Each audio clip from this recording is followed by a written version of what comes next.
सहनाववतु सहनौ भुनक्तु सह वीर्यं करवावहै तेजस्विनावधीतमस्तु मा विद्विषावहै। ॐ शान्ति शान्ति शान्तिः। ॐ पूर्णमदः पूर्णमिदं पूर्णात् पूर्णमुदच्यते पूर्णस्य पूर्णमादाय पूर्णमेवावशिष्यते। ॐ शान्ति शान्ति शान्तिः। श्रुतिस्मृतिपुराणानाम् आलयं करुणालयं नमामि भगवत्पादं शङ्करं लोकशङ्करं शङ्करं शङ्कराचार्यं केशवं बादरायणं सूत्रभाष्यकृतौ वन्दे भगवन्तौ पुनः पुनः। ईश्वरो गुरुरात्मेति मूर्तिभेदविभागिने व्योमवद्व्याप्तदेहाय दक्षिणामूर्तये नमः। ॐ पार्थाय प्रतिबोधितां भगवता नारायणेन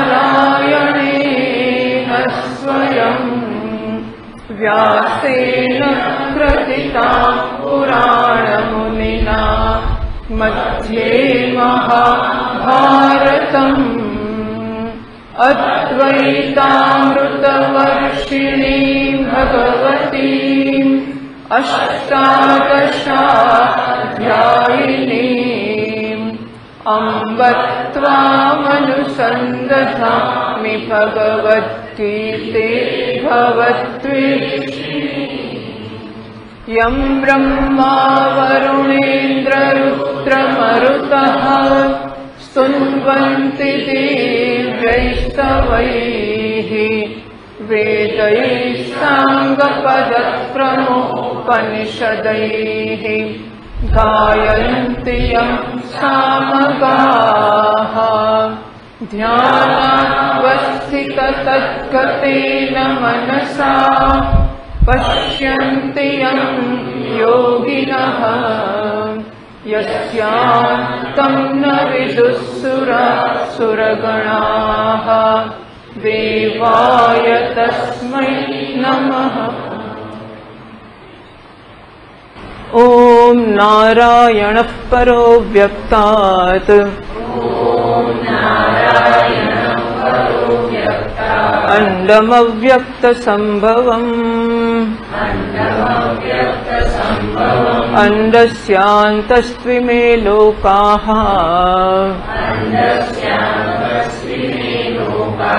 सप्तद्वीपा च मेदिनी।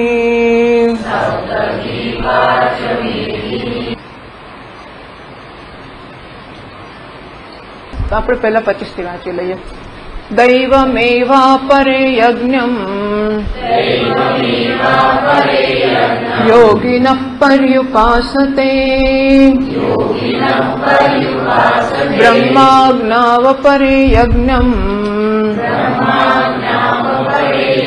यज्ञेनैवोपजुह्वति श्रोत्रादीनीन्द्रियाण्यन्ये संयमाग्निषु जुह्वति शब्दादीन् विषयानन्ये इन्द्रियाग्निषु जुह्वति सर्वाणीन्द्रियकर्माणि प्राणकर्माणि चापरे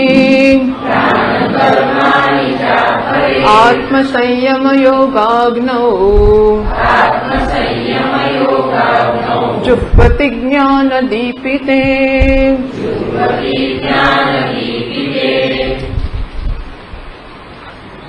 આત્માના અનુભવના સાધકોને માટે આ યજ્ઞનું નિરૂપણ કરવામાં આવી રહ્યું છે। તો કેવી રીતે મનુષ્ય કે મુમુક્ષુ કે જિજ્ઞાસુ પોતાના સ્વરૂપમાં સ્થિર થઈ શકે, આ એમનો હેતુ છે. એટલે મિકેનિકલી કે યાંત્રિક રીતે કંઈક કશુંક રોકવું કે કશુંક થવા દેવું એવો હેતુ નથી, પરંતુ કેવી રીતે મનુષ્ય પોતાનામાં સ્થિર થઈ શકે, એટલે કે બહારના વિષયોથી એ સ્વતંત્ર થઈ શકે, એમની આસક્તિમાંથી મુક્ત થવા કરતા એમની આશ્રિતતામાંથી મુક્ત થાય. વસ્તુઓ ગમે એમાં કશું ખોટું નથી, પણ એ ગમે એમાં આપણે આશ્રિત થઈ જઈએ છીએ, અને પછી એ હોય તો જ આનંદ આવે, એ ના હોય તો આનંદ ના આવે. ધીમે રહીને ના હોય તો આપણે મૂડલેસ થઈ જઈએ, અને પછી તો આપણું જીવન આખું ખારું ખારું થઈ જાય. જો આપણે પ્રિય વ્યક્તિ કે પ્રિય વસ્તુ ના મળે તો અત્યંત દુઃખી થઈ જઈએ, એટલી હદે આશ્રિત થઈ જઈએ, અને આપણે આપણા જીવનનું સુખ કે આનંદ ગુમાવી બેસીએ. એવું ન થાય એને માટેની આ પ્રક્રિયાઓ ચાલી રહી છે. શરૂઆતમાં એવું છે કે આપણે જ્યારે વિષયના અનુભવ માટે પ્રયત્ન કરીએ અથવા વિષયને મેળવીએ અને ભોગવીએ, ત્યારે એમાં આપણને વિશેષ પ્રકારનો ગમો કે રાગ હોય છે. એ રાગ જન્મવાનું પણ કારણ હોય છે. નાનું બાળક છે, જે બાળકે ક્યારેય એક મીઠાઈ, માનો કે પેલો કડીનો લાડુ, બુંદીનો લાડુ, એનો કોઈ દાડો ખાધો નથી, અને પહેલી વાર એની સામે ધરવામાં આવે છે ત્યારે એને કંઈ રુચિ જન્મતી નથી. ઘણી વાર આપણે ગાયને કેળું આપીએ, આપણને એમ કે ગાયને કેળું ભાવે છે, તો આપણે કેળું એના મોઢા સુધી લઈ જઈએ, એના મોઢામાં ખોસવા જઈએ ને તે આમ આખું મોઢું ફેરવી કાઢે. એની જે મરજી હશે તે, પણ આપણે આપીએ એટલે ખાય એવો નિયમ નથી. એને ભાવતું હોય તોય, ગાયો કેળા ખાય છે ને એમને ભાવે પણ છે, પણ કેળું આપીએ ક્યારેક તો મોઢું ફેરવી પણ નાખે. આવું થતું હોય છે. એમ નાના બાળકને આપણને એમ તો સરસ મીઠાઈ છે, એને ખવડાવીએ, આપણે ના ખાઈએ ને ના આપીએ, પણ બાળકના મોઢા પાસે મીઠાઈ લઈ જઈએ અને મોઢું ફેરવી કાઢે. કારણ કે એને ખબર નથી કે આ શું છે, એનો સ્વાદ કેવો છે, એને ચાખ્યું નથી. પહેલી વાર જયારે એની માં ચખાડવા જાય છે ત્યારે,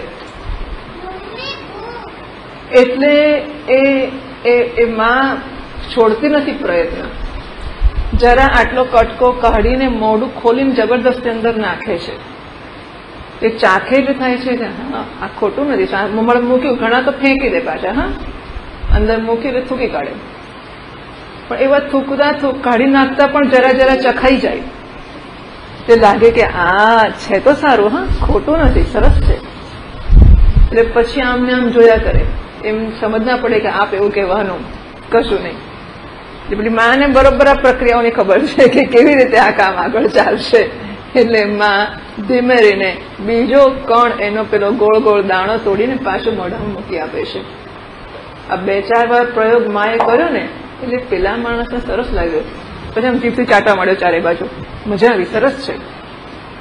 પહેલા માં લાડુ લઈને પાછળ પાછળ ફરતી હતી, ધીમે રહીને બાળક હવે માની પાછળ પાછળ, પેલો લાડુ એના હાથમાં છે, બાળક ફરવા માંડ્યો એની પાછળ પાછળ. આ પ્રક્રિયા દ્વારા એનામાં વસ્તુને માટેનો રાગ કે ગમો ઉત્પન્ન થયો. બરાબર, પહેલા વસ્તુને ઓળખતો જ નહોતો, એને ચખાડ્યો સ્વાદ, અને ધીમે રહીને એને ગમવા મળ્યું. કોઈ પણ વસ્તુ માટે, એ ખાવાનું હોય, જોવાનું હોય. ઘણી વાર ટીવી પર આપણને કોઈ કે પેલું શંકર ભગવાનનું જોવા જેવું આવે છે ને આ છે ને પેલું છે, આપણને એમ લાગે શું કકડાટ ચાલે છે.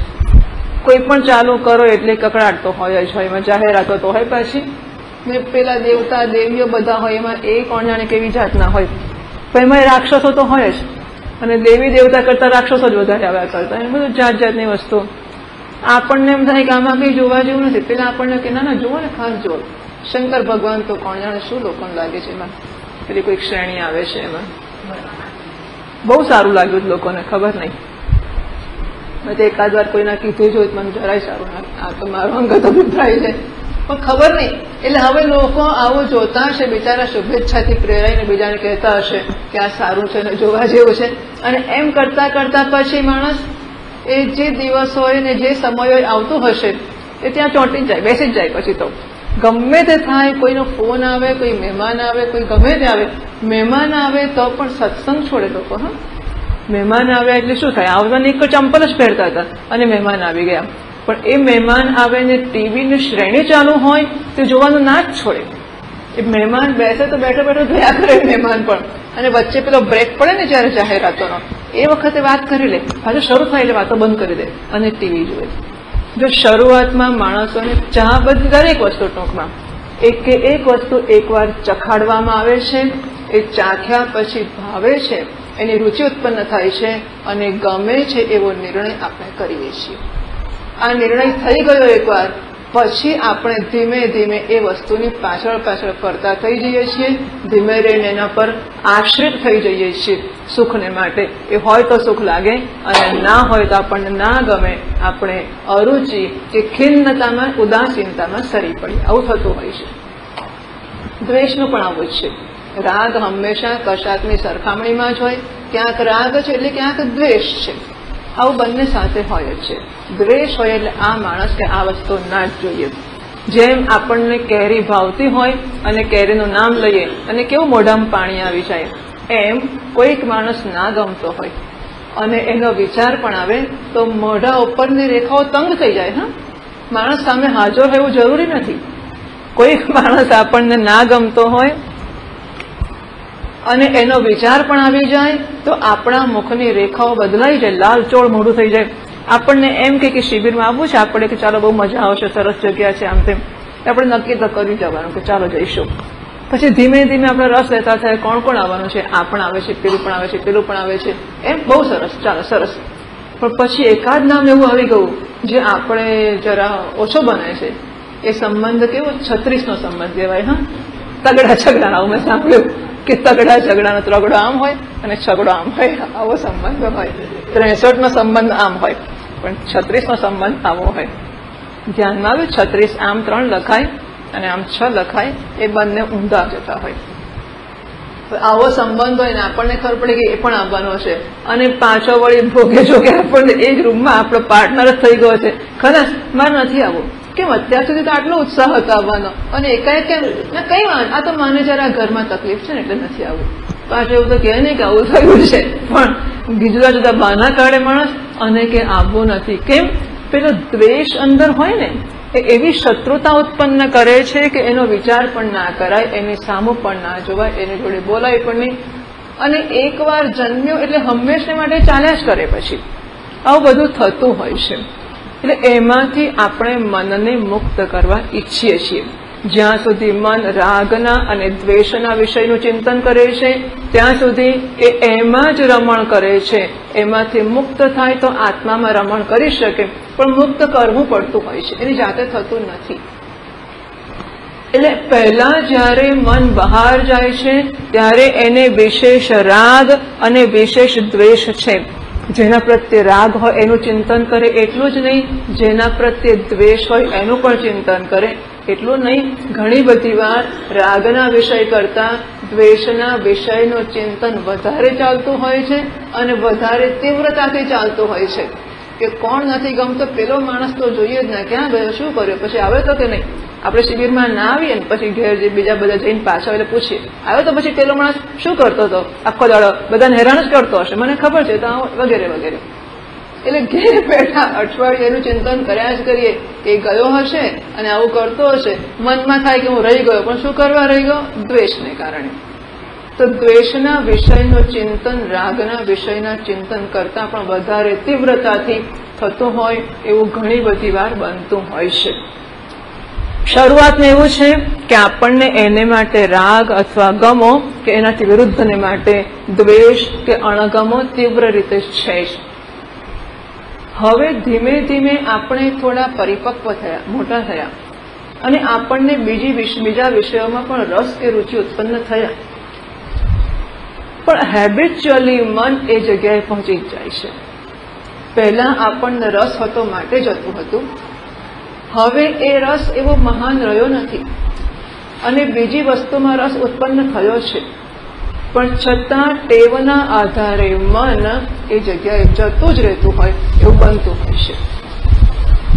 એને આ નથી ગમતું એવું નહીં, પહેલા બીજું ગમતું હતું અને આમાં ઓછો રસ પડતો હતો. હવે આમાં રસ પડ્યો, આપણે બધા આવ્યા છે, આપણને રસ છે જ, પણ જરાક બહાર કંઈ ખખડાટ થાય આપણે જોઈએ છીએ શાથી જોઈએ છે? બહુ રાગ છે એટલે, ક્યાં ખખડાટ થાય તો આપણને બહુ ગમે છે એટલે ત્યાં નજર નાખીએ છીએ. કશું પડી જાય, કંઈક અહીંયા એકદમ આકાશમાંથી પડે, આપણે જોઈએ આ નજર ગઈ, શું પડ્યું? એને આપણે જાણતા નથી એટલે રાગ તો છે જ નહીં એના માટે. નથી દ્વેષ, છતાં નજર ગઈ, શાથી ગઈ? એને આપણે હેબિચ્યુઅલ એરર એવું કહીએ છીએ. પેલી ઇન્ટેલેક્ચ્યુઅલ એરર અને આ હેબિચ્યુઅલ એરર એક છે એ બુદ્ધિગત દોષ છે અને બીજો છે એ સ્વભાવગત દોષ છે.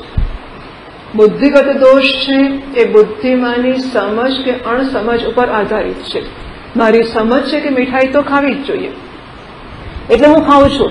હવે ડોક્ટરે કહ્યું છે કઈ મીઠાઈ ખાશો ને, બહુ ગળપણ આવી ગયું છે એટલે હવે મીઠાઈ ખાવાની જરૂર નથી. આવું કયું એટલે બુદ્ધિમાં તો સમજ પ્રાપ્ત થઈ ગઈ, પણ એ પ્રાપ્ત થયા પછી મેં નક્કી જ કર્યું છે કે હવે તો મીઠાઈને અડકવું જ નહીં.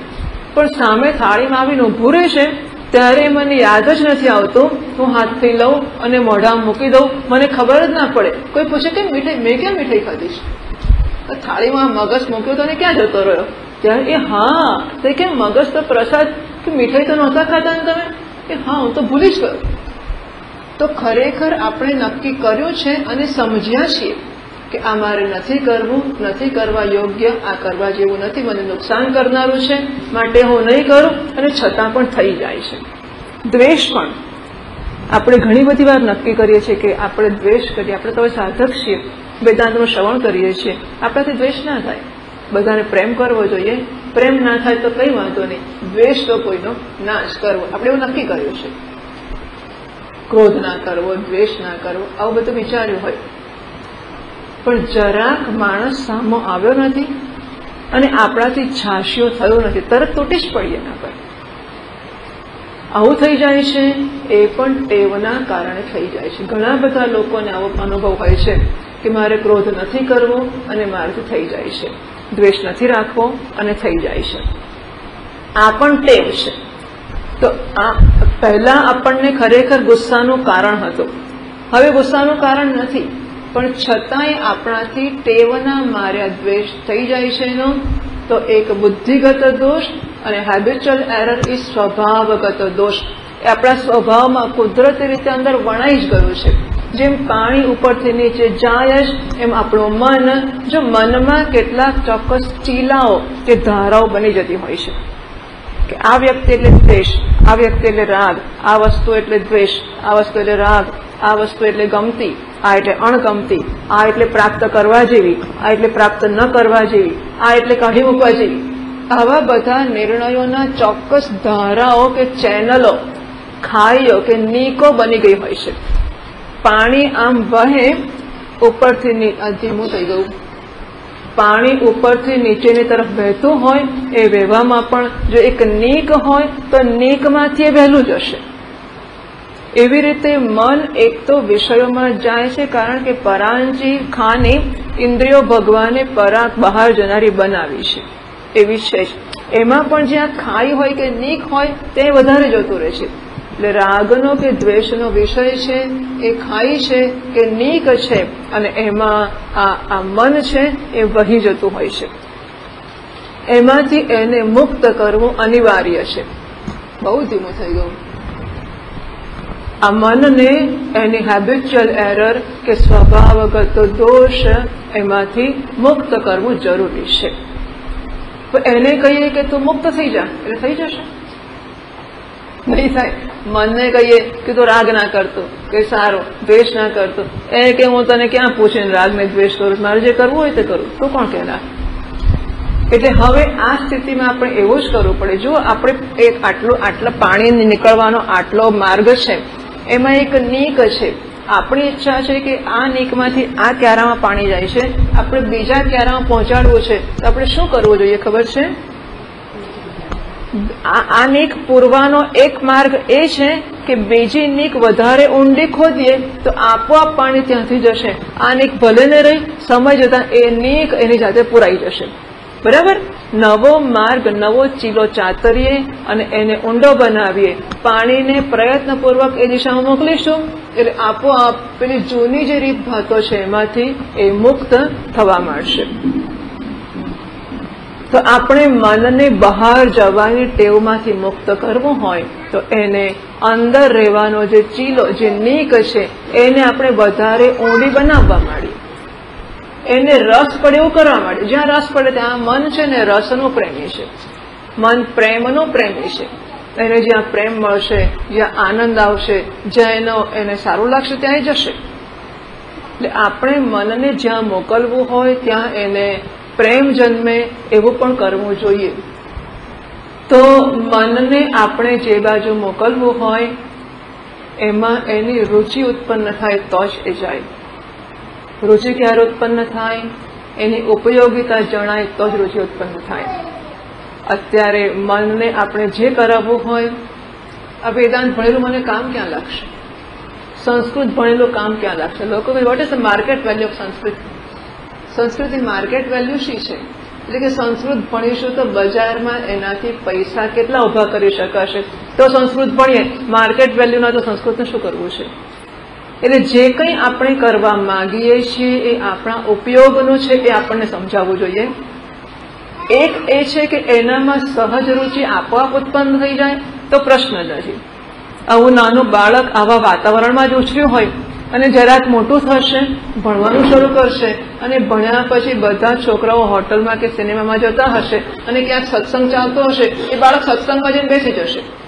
બને સાથી એવું કરે છે ત્યારે એને સત્સંગની ઉપયોગિતા જણાય છે એવું નથી, પણ આપોઆપ એને રુચિ જન્મેલી છે, એને ટેવ પડેલી છે કે સત્સંગ થતો હોય ત્યાં જવું છે. એને સત્સંગ એવું કઈ શબ્દોનું ભાને ના હોય, પણ આવો સેટઅપ હોય જ્યાં કોઈક સાધુ હોય અને કોઈ પ્રવચન ચાલતું હોય, બધા કથા સાંભળતા હોય, જઈને બેસી જવું, ભલે તોડફોડ કરે, જે કરવું હોય કરે, પણ પહોંચી જાય ખરો.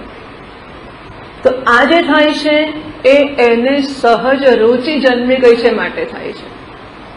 જ્યારે બીજાને મૂલ્ય આપવામાં આવે કે સત્સંગ કરવો મહત્વની વસ્તુ છે, સતામ સંગો હિ ભેષજમ, મહાપુરુષોનો સંગ છે એ તો જીવનમાં વૈદ્યનું, જીવનને માટે એ પથ્યનું કે પેલા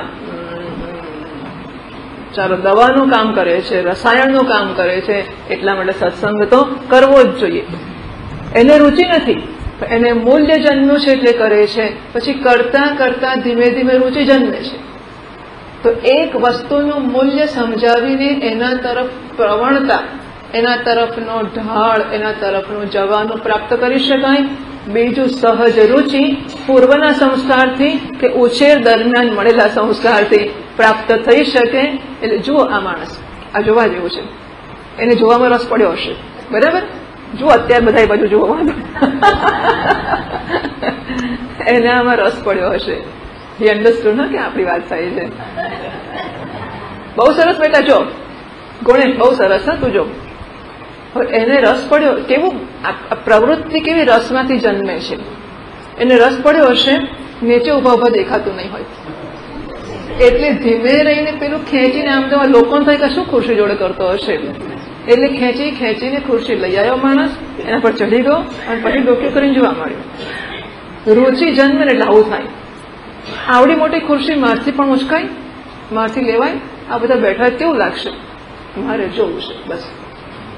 તો રુચિ જન્મે એટલે આવી રીતે માણસ પ્રયત્ન કરે અને સિદ્ધ. રુચિ કેટલી તીવ્ર છે એના પર આધાર છે કે સિદ્ધ કરીને રહેશે કે નહીં, મારાથી થશે કે નહીં.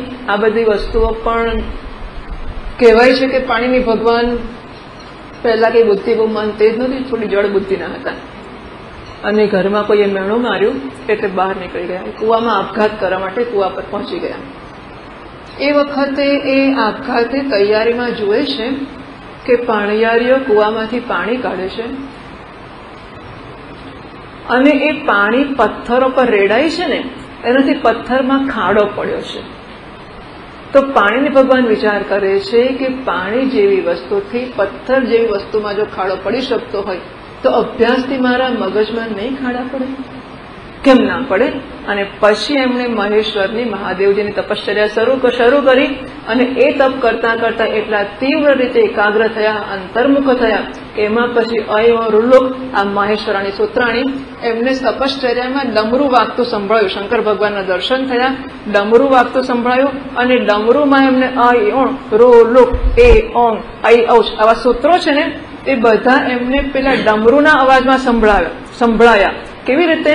એમને મૂલ્ય જન્મ્યું, એમને અભ્યાસ કર્યો અને ફળ પ્રાપ્ત કર્યું. એટલે વસ્તુનું મૂલ્ય જન્મે તો એની પાછળ પડાય જ, અને તો થશે કે નહીં થાય એ પ્રશ્ન આવતો જ નથી. મારી ઈચ્છા છે કે સંસ્કૃત ભણવું છે, હું ભણીને જ રહીશ. મારી ઈચ્છા છે કે મનને અંતર્મુખ કરવું છે, હું કરીને જ રહીશ. મારી ઈચ્છા છે કે મારે ગીતાના શ્લોકો મોઢે કરવા છે, ગીતાના શ્લોકોનો ઉચ્ચાર કરતા શીખવું છે. મોઢે તો પછી જવા દો ને. ગીતાના શ્લોકોનો સાચો ઉચ્ચાર કરતા શીખવું છે, કારણ કે મને એમ કે આ દેવ ભાષા છે, અને દેવતા આપણને હિન્દી આવડતું હોય, અંગ્રેજી ભાંગી તૂટે આવડતો હોય, થોડું ઘણું સંસ્કૃતિ આવડતો હોય, ફ્રેન્ચ ને આવું તેવું બધું ખરું, પણ ગુજરાતી ભાષામાં કોઈ વાત કરતું હોય તો સારું તો લાગે જ ને, ખરું કે નહીં? એમ ભગવાન નહીં, બધી ભાષા આવડે ખરી, પણ એને સંસ્કૃત જયારે એની પોતાની ભાષા છે એટલે સંસ્કૃતમાં બોલીએ ને, અને શું પછી ગુજરાતીમાં કોઈ એકદમ દેશી ગુજરાતી બોલે, બહુ ભૂલો ભાવડું બોલે, પિતાજી આવી હતી અને માં ગયો હતો, આવું બધું બોલે તો આપણને ગુજરાતી હોય કઈ ગમે?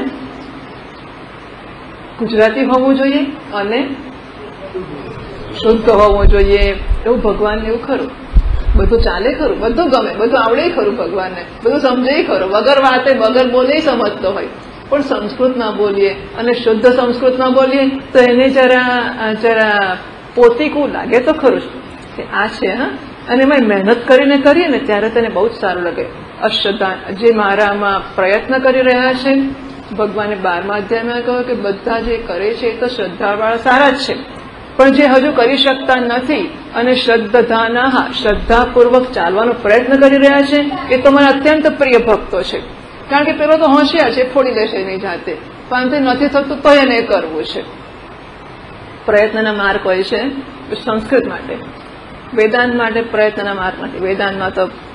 વેદાંતમાં તો પાસ થવાના એ માર્ગ નથી, વેદાંતમાં 99% માર્ક નથી, 0% અને 100% એવું જ છે. એટલે બ્રહ્મજ્ઞાનની બાબતમાં 100% જ પાસ થવાય છે, એમાં કશું નાનું મોટું ચાલતું નથી, પણ સંસ્કૃતમાં ચાલી જશે. બીજે બધે પ્રયત્નના રીતના, પેલા ગણિતના દાખલામાં રીતના માર્ક મળતા હતા ને, તો રીત સાચી હોય થોડાક માર્ક મળે, જવાબના કપાઈ જાય. એમ આમાં પ્રયત્ન કરવાના પણ ભગવાન નોંધ લે છે અને એ મદદ કરતો હોય છે. એવું ક્યારેય ના માનીએ કે આપણે એકલા પડી ગયા છીએ અને આપણને કોઈ મદદ કરનાર નથી. આપણે જેટલો પ્રયત્ન કરીશું એના કરતા અનેક ગણી કૃપા નારાયણ કરતો હોય છે.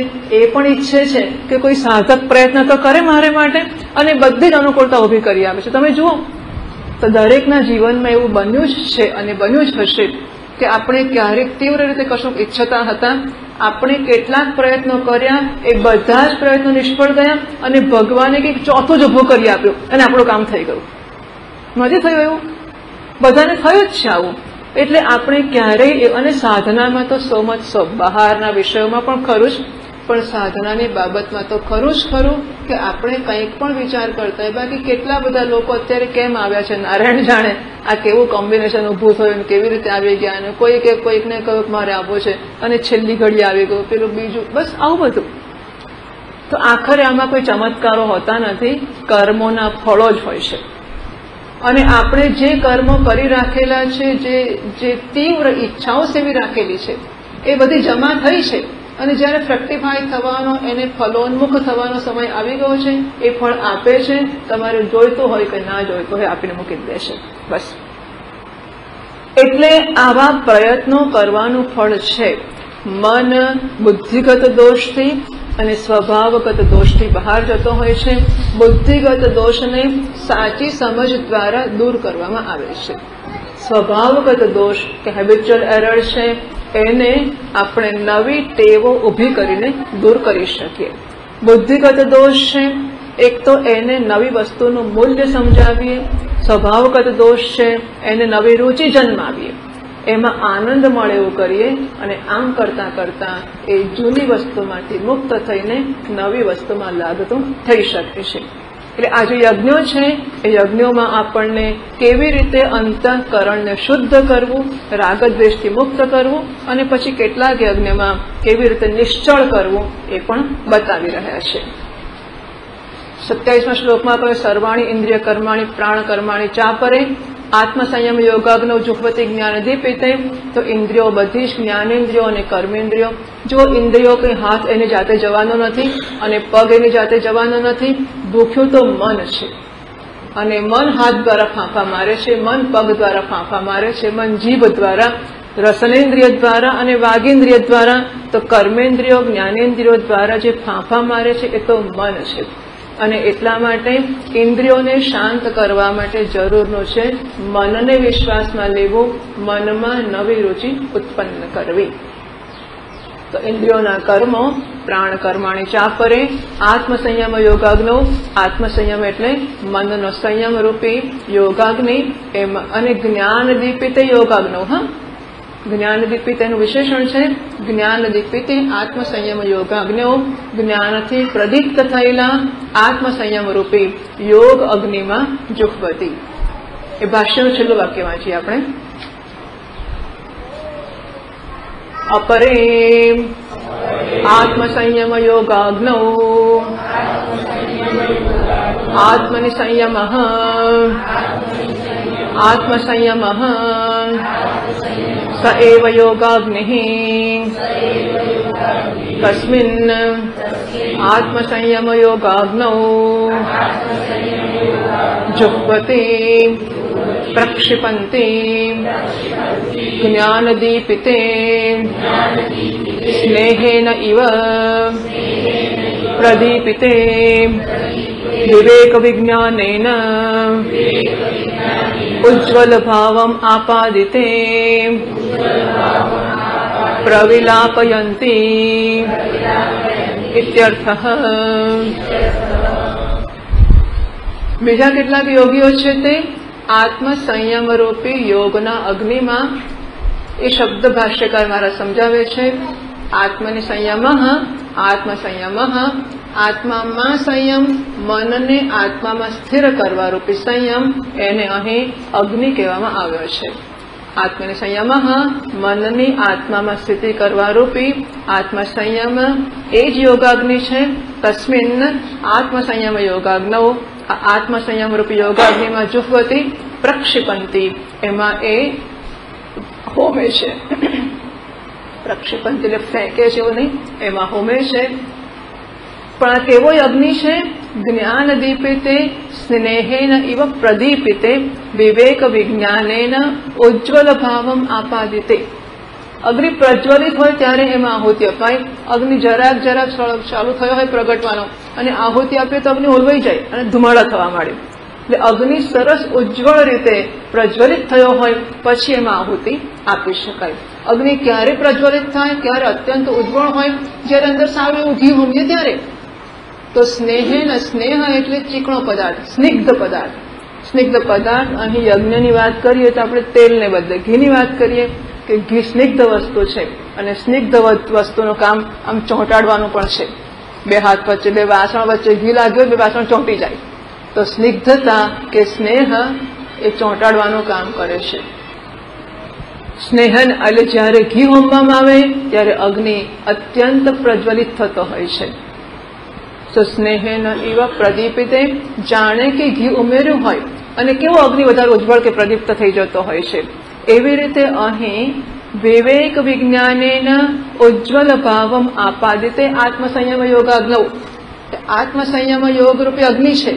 એ અગ્નિને આપણે જેમ ઘી ઉમેરીને અગ્નિને ઉજ્જવળ કરીએ એમ આ આત્મસંયમ યોગાગ્નિ છે એને ઉજ્જવળ કરવાનો છે, અત્યંત પ્રદીપ્ત કરવાનો છે, અત્યંત વધારે જ્યોતપૂર્વક પ્રજ્વલિત કરવાનો છે. એમાં કયું સ્નેહ, કયું ઘી ઉમેરાશે? તો ભાષ્યકાર મહારાજ કહે છે વિવેક વિજ્ઞાનેન ઉજ્જવલ ભાવમ આપાદિતે.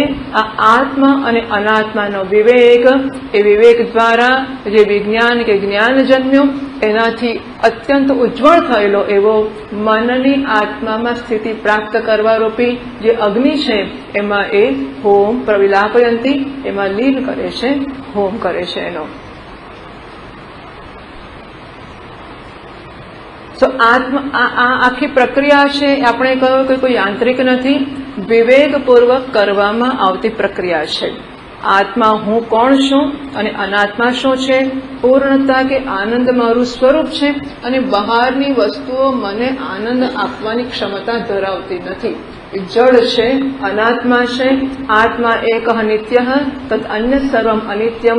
આત્મા એક નિત્ય વસ્તુ છે અને સત્ય છે, એટલે કે ત્રણેય કાળમાં અબાધિત છે. એના સિવાયનો જે કંઈ છે એ અનિત્ય છે.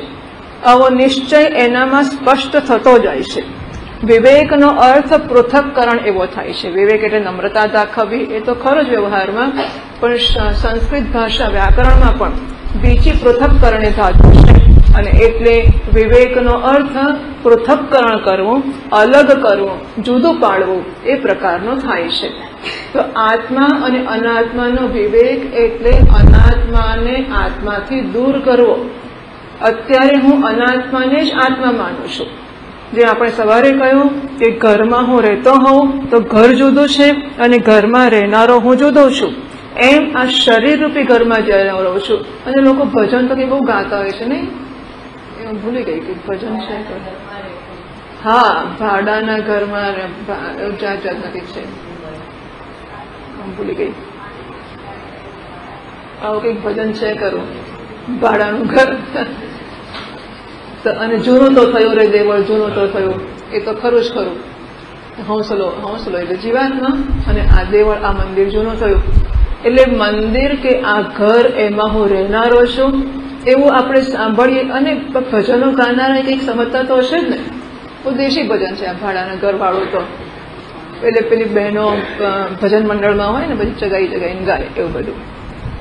પણ એ લખનારના મનમાં કંઈક તો એનો અંદાજ જન્મ્યો છે ને કે આ રહેનારો જુદો છે અને આ બંગલો છે, એ મંદિર છે, જુદું છે.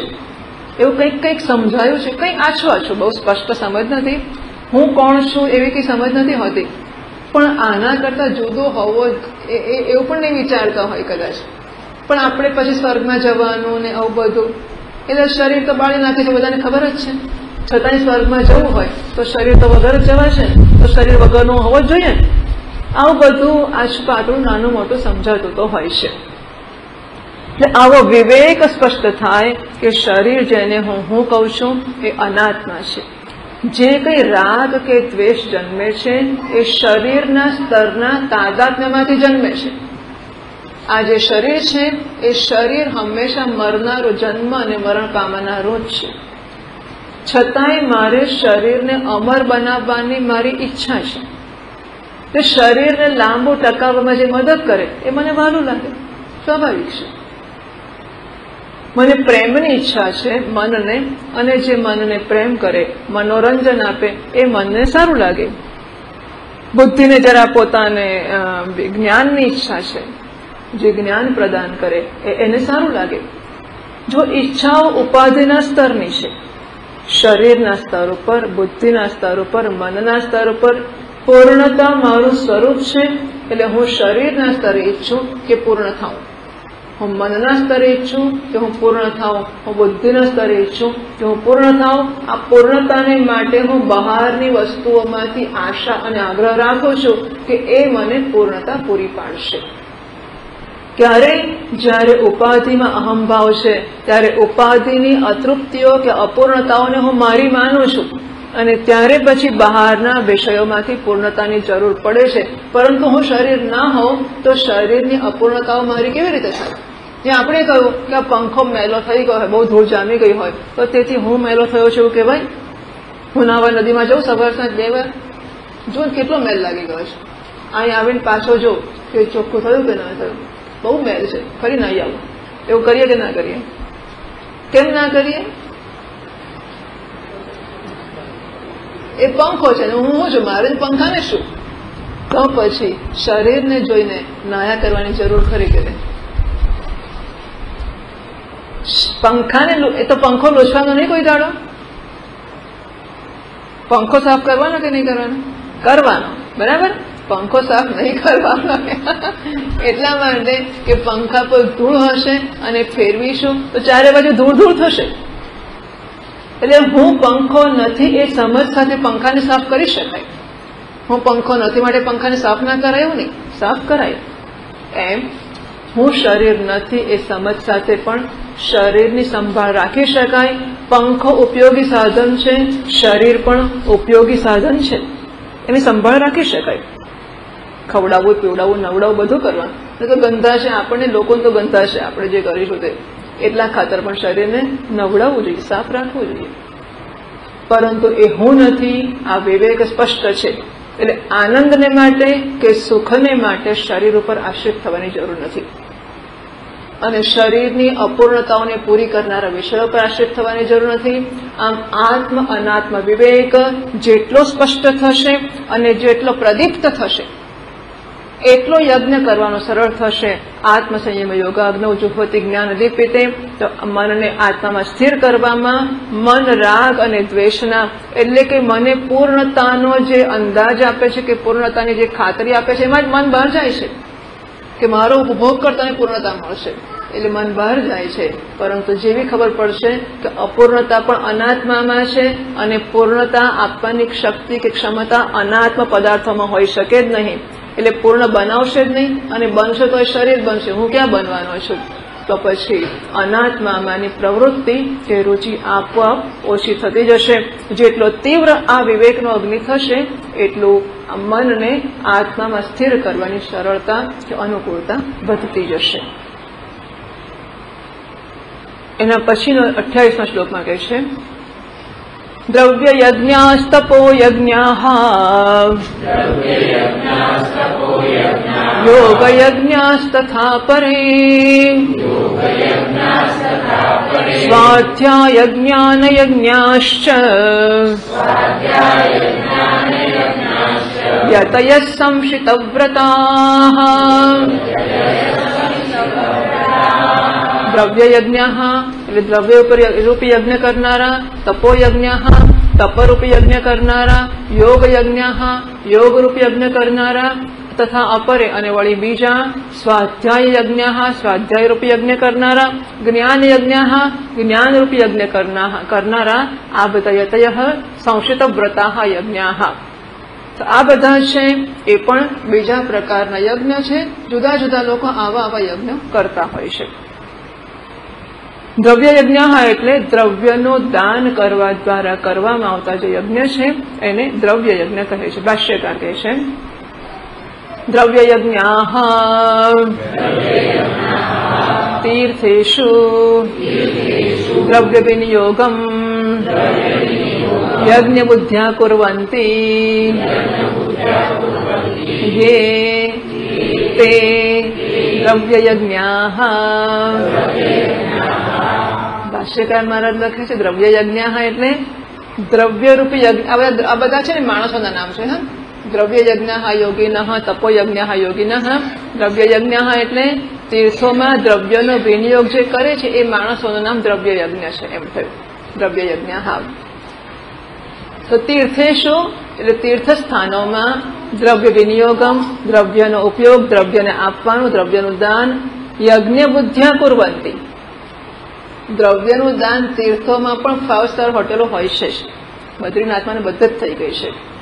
તો તીર્થ સ્થાનોમાં જઈને સરસ સરસ હોટલોમાં રહેવું અને સરસ સરસ પૈસા ખર્ચવા એને તીર્થમાં કરેલું દાન કહેવાય કે ના કહેવાય? ના જ કહેવાય. ભાષ્યકાર મહારાજ એમ કે લોકો નહીં સમજે આવું, એટલે ભાષ્યકાર મહારાજ લખે છે યજ્ઞ બુદ્ધ્યા કુર્વન્તિ. દાન અથવા તો મંદિરમાં જઈએ આપણે અને પછી મંદિરમાં પાછું એવું હોય કે આટલા પૈસા આપો તો આટલા કલાકમાં દર્શન થાય, આટલા આપો તો આટલા ઓછા કલાકમાં થાય, હજુ વધારે પૈસા આપો તો હજુ ઓછા કલાકમાં દર્શન થાય. એ પૈસા આપીએ એને દાન કહેવાય કે ના કહેવાય? આ બધા સોદા કહેવાય, બરાબર. વળતરની ઈચ્છાથી કરવામાં આવે એને સોદો કહેવામાં આવે છે.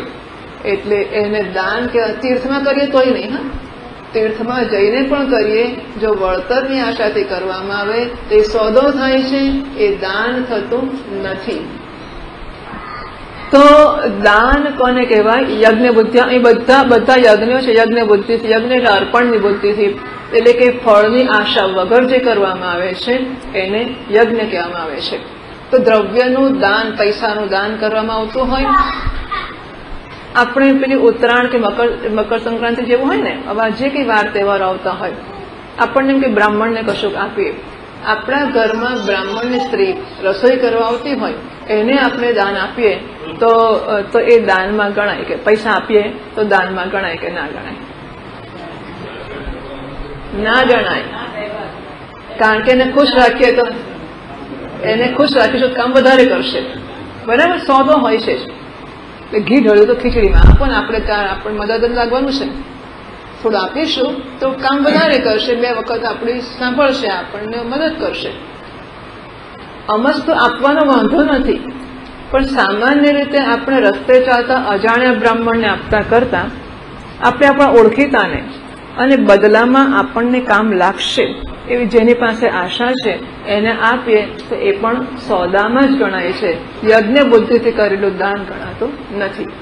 અને આ નારાયણ હવે કોણ જોવાનું છે? એ તો અંતર્યામી પણ છે ને નારાયણ સર્વ, એમાં કોઈ જોશે ના જોશે તો પ્રશ્ન જ નથી આવતો. યજ્ઞ બુદ્ધિ એટલે મારી બુદ્ધિ આનો નિર્ણય કરતી જ હોવી જોઈએ સતત, કે હું જે કરું છું એ કઈ બુદ્ધિથી કરું છું અને શા માટે કરું છું. આપણે આપણા પોતાની અંદર એક ચોકીદાર બેસાડ્યો જ હોય કે જે, અને આ નારાયણ આ જે શ્રવણ ચાલતું હોય છે ને સ્વાધ્યાય, એ સતત હથોડા માર્યા જ કરશે. અને આપણે થોડાક વખત પહેલા ધારો કે કશું કરી નાખ્યું હોય, અહીં આવી વાત થશે તરત યાદ આવશે, આપણે આમ તેવું જ કરેલું કઈ ઉત્તરાયણ પર, એટલે હથોડો આપણને પાછું તોય આવતી ઉત્તરાયણ મન તેવું જ થશે કે આપણે આપણે ઓળખીતાને જ આપીએ. પણ અંદર દર વખતે એક હથોડો તો મરાશે કે આપણે આમ તો આને દાન ના કહેવાય, પણ કઈ નહીં આપણે આપીએ તો છીએ જ. પાછું ફરી આપીએ ફરી યાદ આવશે કે આ દાન ના કહેવાય, આપણે આપીએ તો છીએ જ. એમ કરતા કરતા કરતા કોઈક દાડો પણ એવું થશે કે જેથી કરીને આપણા મનમાં એનો કોઈ પ્રકારનો સોદો કર્યા વગર કે વળતરની આશા વગર દાન આપવાની ઈચ્છા જન્મશે. ઈચ્છા જન્મ્યા પછી અપાય એવો નિયમ નથી પાછો. ઈચ્છા જન્મવામાં જ ઘણો વખત જાય. ઈચ્છા જન્મ્યા પછી એને ખરેખર લાગુ પાડીએ અને જીવનમાં લઈ આવીએ પાછો મોટો ગાળો હોય છે. ઈચ્છા જન્મ્યા પછી એ પ્રમાણે જીવન જીવવું એને માટે પણ ઘણો બધો પ્રયત્ન અને પુરુષાર્થ જતો હોય છે. ઈચ્છા જન્મી છે ને કરી એટલા માટે ભાઈ એવું કંઈક કહેવાય છે કે એક દાડો કોઈક દાન લેવા આવ્યું અને યુધિષ્ઠિરે કહ્યું કે કાલે આવજે. આવું કહ્યું એટલે ભીમે જઈને નગારો વગાડવા માંડ્યું. લોકો કહે છે કે કેમ નગારો વગાડે છે? કારણ કે પેલા યુદ્ધમાં ગયા હોય ને યુદ્ધમાંથી જીતીને આવે તો નગારા વગાડે. અત્યારે યુધિષ્ઠિરે કહ્યું કે દાન લેવા કાલે આવજે, એમાં ભીમ નગારો શેનો વગાડવા માંડ્યો? તો કે જય થયો છે. જય શેનો જય થયો છે? મોટા ભાઈએ કાળ ઉપર વિજય પ્રાપ્ત કર્યો છે. મોટા ભાઈએ કહ્યું કે કાલે દાન આપીશ એટલે કાલે રહેવાના છે, નક્કી થઈ ગયું છે. એટલે મોટા ભાઈએ કાળ ઉપર વિજય પ્રાપ્ત કર્યો છે. આ દાન વગેરે વસ્તુઓ એટલી બધી ચંચળ છે, એના કરતા એ વિષયમાં આપણી વૃત્તિ એટલી ચંચળ છે કે પૈસો છોડવાનું મન થાય જ નહીં, નાશ થાય. તે રખે ને કોઈ ક્ષણે એવું મન થાય કે પૈસો છોડવો તો એ જ ક્ષણે છોડી દેવો. જો બીજી ક્ષણની રાહ જોઈશું તો પછી આપણને એમ થાય એ કંઈ હોતું હશે, કેમ તમે કાલ કહેતા હતા ને, અરે એ તો મારું કંઈક ફરી ગયું હતું, કહ્યું એવું કંઈ હોતું હશે, હું આવું ના કહું. આટલા બધા પૈસા હું આપું અને આપું, ખોટી વાત, ફરકેટ. એવું કંઈ પૈસા ના અપાય. એટલે આ દાનની બાબત, દાન એટલે બધી વસ્તુ ટૂંકમાં, પણ મુખ્યત્વે પૈસો તો અત્યારના જમાનામાં અત્યંત અનિવાર્ય એવું સ્થાન પ્રાપ્ત કરી ચૂક્યો છે. સંતાન કરતાંય પૈસા મહત્વના, મા બાપ કરતાંય મહત્વના, અને પતિ પત્ની પરસ્પર કરતાંય પૈસા મહત્વના. હું આ જોઉં છું ત્યારે બહુ આશ્ચર્ય થાય છે મને તો. પણ લગ્ન કરેલી પત્નીઓ પણ એ પોતાના પૈસામાં સલામતી જુએ જ છે. એટલે એ નોકરી કરતી વગેરે હોય ને આવી ગૃહિણીઓ, એટલે એ પોતાની વ્યવસ્થા જુદી જ રાખે. આખી જિંદગીના અડધી પોણી જિંદગી સુધી પતિ પાસે રહ્યા હોય.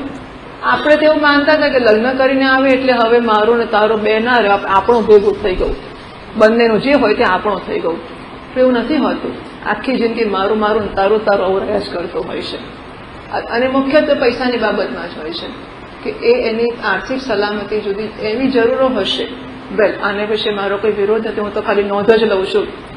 જે માણસ જે પણ પ્રકારનું પગલું લેવા પ્રેરાય છે એની પાછળ કોઈ કારણો હોય છે, અને એટલે એમને આર્થિક અસલામતી જણાઈ હશે. પતિ પરમેશ્વરોએ એમને સલામતી નહીં પૂરી પાડી હોય.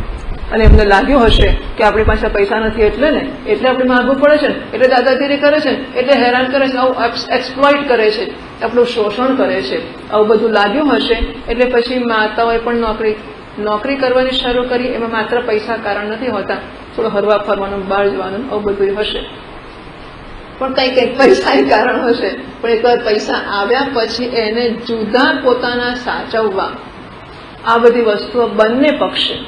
ઘણી પત્નીઓ હું જાણું છું કે જેમને ઘણી મોટી ખબર ન હોય કે પતિનો પગાર કેટલો છે, કેટલો આવે છે ને કે આવીને શું થાય છે, તને પૈસા મળી ગયા, બસ ચિંતા નહીં કરવાની, નથી જાણતી હોતી. એવી રીતે પતિઓ પત્નીઓને નથી જાણતા હોતા. પત્ની પોતાનું આવે તો પછી એ પોતાનું ઓછું મૂક કરે, આવું બધું. હવે ક્યાં લગ્ન કરું ને ક્યાં ભેગા થયા, મને તો સમજ જ નથી પડતી કે આને લગ્ન કેવી રીતે કહેવાતું હશે. એટલે કે પરસ્પર દંપતી એક કેવી રીતે થતા હશે. પણ દ્રવ્યનો આવો નશો હોય છે, એટલું આપણે તો અત્યારે કહેવા માંગીએ છીએ કે દ્રવ્ય જ્યારે છૂટી જ ના શકે, કે સંતાનનું જે થવું હોય થાય, પતિનું જે થવું હોય થાય, મા બાપનું પૈસા માટે મા બાપોને તો જે દશા કરે છે તો વિચાર કે વર્ણન કરવા જેવું જ નથી. બધા બહુ સારી પેઠે જાણતા હોય છે, પણ પૈસા વિશે ભયંકર આકર્ષણ, ભયંકર. અને મને લાગે છે કે બધા જાણે જ છે કે ભૂખ લાગે ત્યારે પૈસા ખવાતા નથી, પૈસા ઠંડીમાં પહેરાતા કે ઓઢાતા નથી, પૈસા કોઈ પણ પ્રકારનું રક્ષણ આપતા નથી. હાથમાં પૈસા હોય ને સાહેબ, ભૂખ્યા મરો કોઈ કંઈ કરી શકતું નથી. અને તમને દવા લાવી આપનારું કોઈ નહીં હોય તો છતે પૈસા, દવા લાયા પછી ખવડાવનારું કોઈ નહીં હોય તોય રહી જઈશું. પૈસા કોઈનું કશું જ કરતા નથી. લોકો આપણે કહે કે એટીએમ ને બધી વસ્તુઓ છે, ગમે ત્યાં પૈસા પ્રાપ્ત થાય. બદ્રીનાથ જતા જતા તમારે રસ્તામાં લેન્ડસ્લાઇડ ને ભૂસ્ખલનો થયા અને બધી જમીનો પડી ગઈ, ધસી પડી, અને 500 બસની લાઇનમાં 250 નંબરની બસ તમારી છે, આગળ 249 બસો છે અને પાછળ 250 બસો છે. એમાં એક જ વાહન જઈ શકે એટલા નાના રસ્તા હોય છે, આજુબાજુ પહાડીઓ છે ને બરફનો પડેલા છે. તમારી વોટર બેગનું પાણી ખૂટી ગયું, નાસ્તા તો ખૂટી જ ગયા, પાણી સુદ્ધા ખૂટી ગયું. અને પર્વતનું પાણી પડે છે, ભારે હોય છે, તરત ઝરણામાંથી લઈને પીવાતું નથી. બસ પાછળ વળી શકે એમ નથી, કારણ કે પાછળ 250 લાઈન છે. અને તમે દિવસો સુધી ઉભા રહેશો, પૈસા કામ લાગશે કે નહીં? ખિસ્સામાં પૈસા છે ને પેલું એટીએમ માંથી શેનથી નીકળતો છે મને નથી ખબર, જેનું કાર્ડ કે કશું આવતું હોય, બધે એટીએમ હોય છે, તો શું કામ લાગશે ત્યારે? કોઈ પૈસા કંઈ કામ નથી લાગતા. જો આના કહેવાથી કશો ફેર પડશે એવી હું આશા નથી રાખતી. જો કે આ તો હવે આપણને સંતોષ થાય આપણે પૈસાની જે લીલા છે એની વાત કરી, પરંતુ આવી ભયંકર સ્થિતિ પૈસાને માટે છે. એ સંજોગોમાં પૈસાનું દાન કરવું એ તો અત્યંત મુશ્કેલ વસ્તુ છે, અને તે પાછું વળતરની ગણતરી વગર કરવું. દાતવ્યમિદ યદ્દાનમ દીયતે અનુપકારિણે દેશે કાલે ચ પાત્રે ચ તદ્દાનમ સાત્વિકમ સ્મૃતમ. જ્યાં દાન કરવામાં આવે છે ત્યારે બિચારો ભૂખે મળતો તો હશે, હવે થોડાક મમરા આપ્યા છોન ખાતો હશે, ખાશે.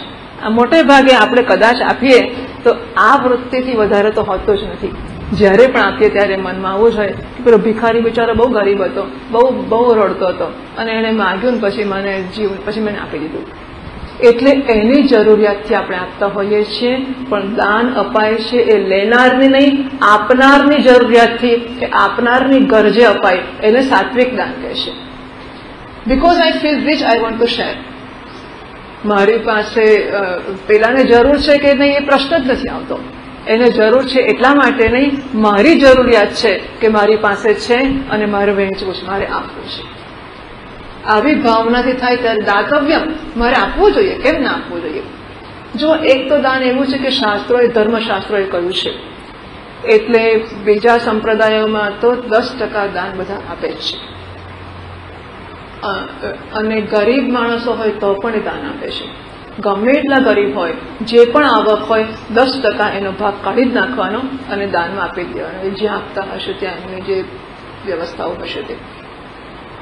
કમનસીબે જેને હિન્દુ સમાજ કહેવામાં આવે છે, એ સમાજમાં એમણે તો સમ ખાધા હોય એવું જ છે કે કોઈ પણ પ્રકારનો શાસ્ત્રોક્ત નિયમ પાળવાની જરૂરત નહીં. ફાવે તે પહેરવું, ફાવે તે ખાવું, ફાવે તે ઓઢવું, ફાવે ત્યાં ફરવું, ફાવે તે કોઈ પૂજા પાઠ, જપ તપ, મંદિર, કોઈ ચીજનો નિયમ નહીં. બધા જ સંપ્રદાયના લોકો એમનું સાંપ્રદાયિક પૂજા પાઠ કે જપ તપ કરતા હોય છે. સવારના પરમાં ચાંદલો કરીને પેટી લઈને બેસી જાય કેટલાક સંપ્રદાય વાળા લોકો, અને ભલા યુવાનો પણ પીતાંબર પહેરીને કામ કરતા થઈ જાય છે. બીજા સંપ્રદાયોની અંદર બધા લોકો ખુલ્લા પગે પીતાંબર પહેરીને મંદિરોમાં જાય છે. બીજા સંપ્રદાયોમાં આટલું દાન કરે જ છે. કેટલાક સંપ્રદાયોમાં બધા લોકો ઉપવાસ કરવાના, દિવસે ખાવું, રાતે ના ખાવું, રાતે ખાવું, દાડે ના ખાવું, જે કઈ નિયમો છે એ બધા લોકો પાળે જ છે. એવું કહી શકશો કે જે સાંપ્રદાયિક ન બન્યા અને વધેલા હિન્દુઓ રહ્યા એમને માટે અમુક કરવું જ અને અમુક નાશ કરવું એવું કશું બચ્યું છે ખરું? છે આપણા ઘરોમાં?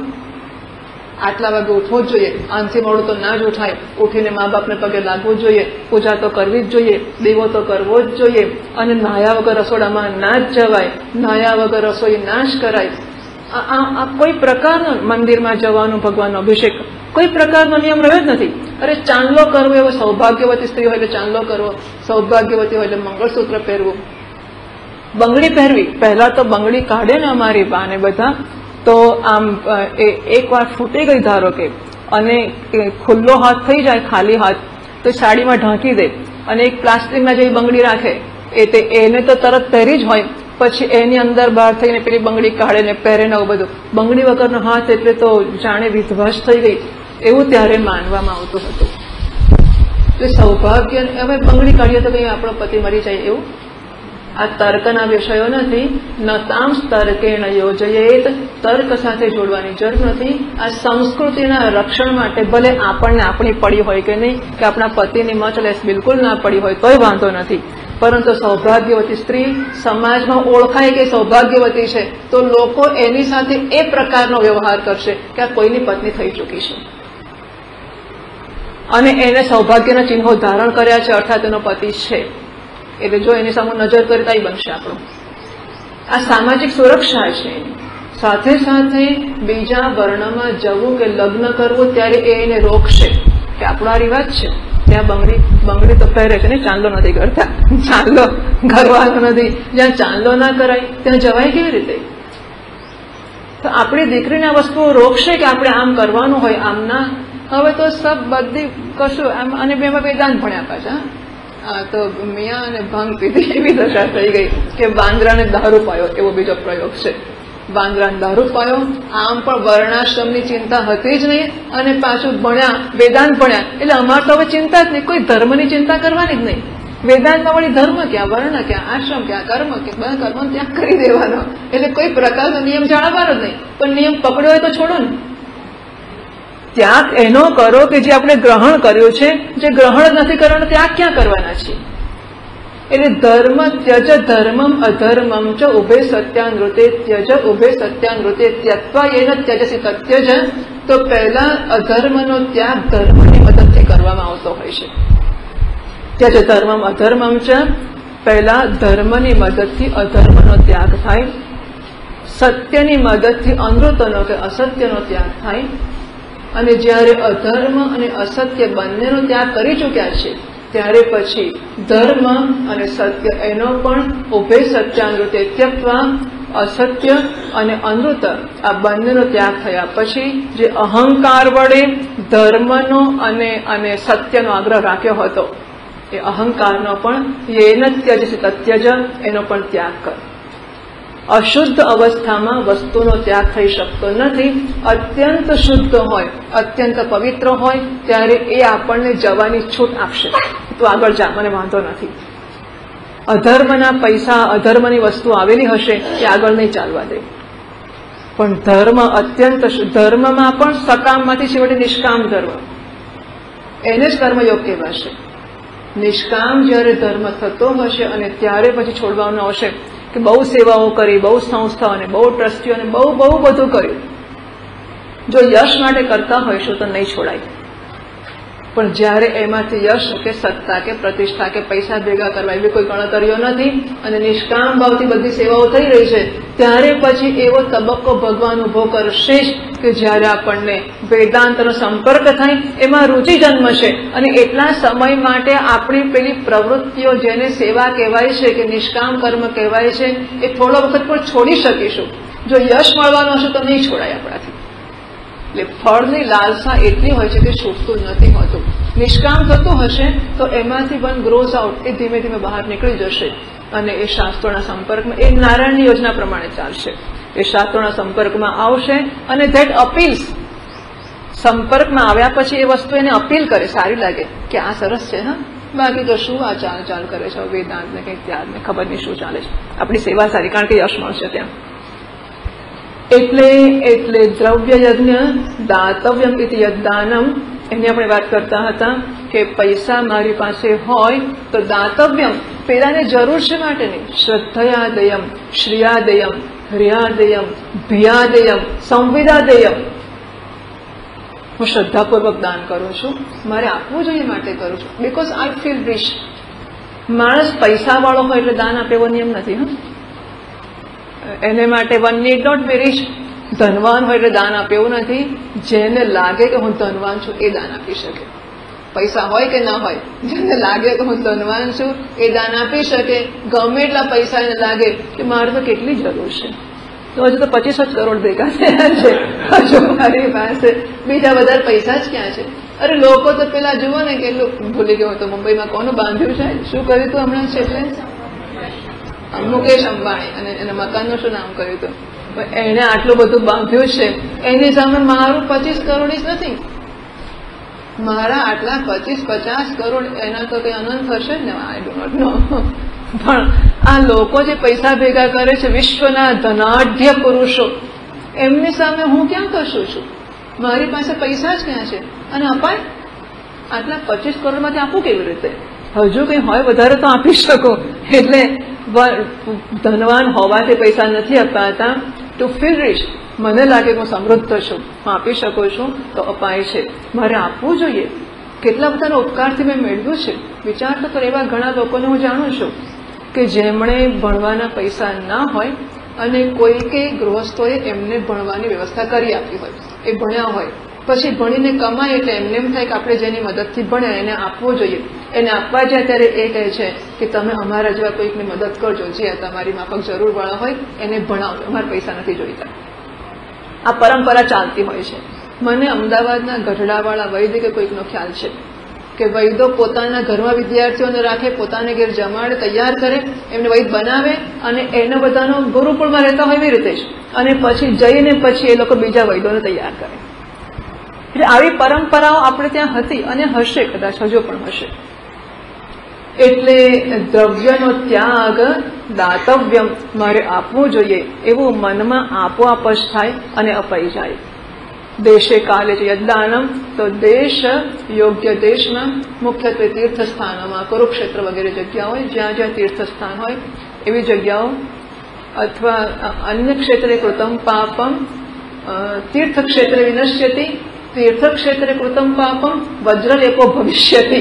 તો બીજી જગ્યાએ પાપ કર્યા હોય એ તીર્થક્ષેત્રમાં જઈએ તો ધોવાઈ જાય, પણ તીર્થમાં પાપ કર્યા હોય તો એ વજ્રલેપ બની જતા હોય છે.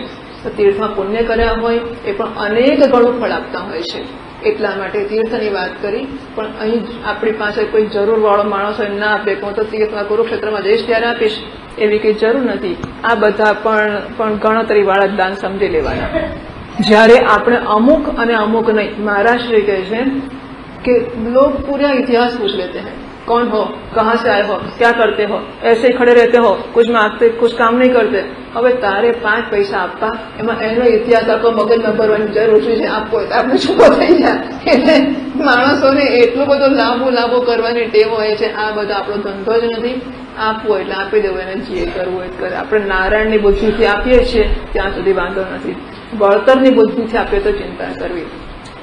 નારાયણ બુદ્ધિથી આપણે ચિંતા નથી. સતત દાનમ દેશે કાલે, મકર સંક્રાંતિના આવા બધા કાળ પણ પસંદ કરવામાં આવેલા છે. એવા ચોક્કસ સમયોમાં પાત્રે જ યોગ્ય પાત્ર. પણ મેં કહ્યું એમ કે આ બધી ગણતરી કરવાનો સાધકનો કે મુમુક્ષુ તો જો કે આ પસંદ કરીને દાન આપવાની જરૂર નથી.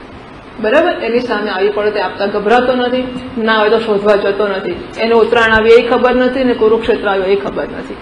મુમુક્ષુને માટે આ બધી વસ્તુઓ નથી. પણ આ તો જે કર્મીઓ અને ગૃહસ્થો જે યજ્ઞ કરીને અંતઃકરણ શુદ્ધ કરવા માંગે છે, જિજ્ઞાસા જેમનામાં સ્પષ્ટ નથી, એ બધા સાધન રૂપે આ યજ્ઞ કરી શકે છે. દ્રવ્ય યજ્ઞ